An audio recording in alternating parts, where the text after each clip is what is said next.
Are you going to give your green light for the EU-Canada free trade deal?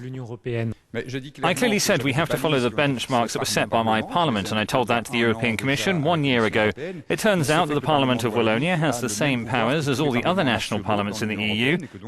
If we don't sign it, we don't ratify the treaty. It will never come to fruition. I always said I supported a treaty with Canada, a well-developed treaty, but we expect guarantees on social and environmental standards, human rights, consumer protection. So therefore, I am still waiting to see which text the Commission will come up with.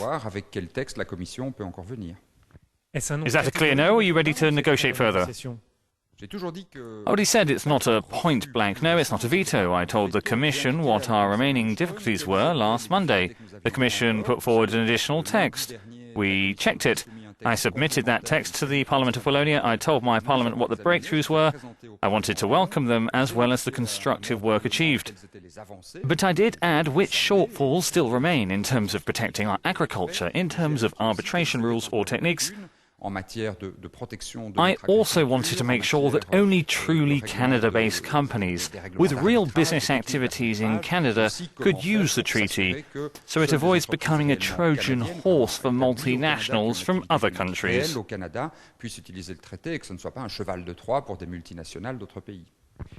Are you ready to reopen negotiations with Canada?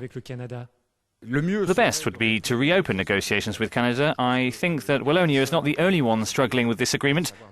Exemptions start popping up and unravelling the treaty. The wisest solution would be to reopen everything.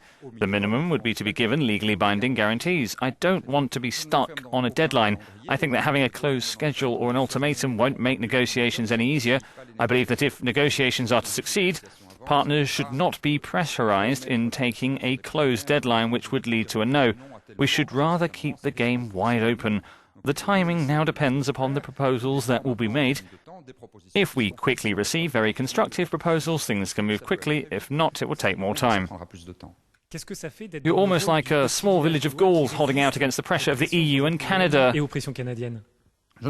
I don't feel isolated at all. I've had numerous contacts with my counterparts from other countries which show that our concerns are widely shared. One always has to be the first to come out into the open and make the others happy. It's a traditional game of diplomacy, but I know that the views I defend are shared by other European countries and are widely shared by European civil society.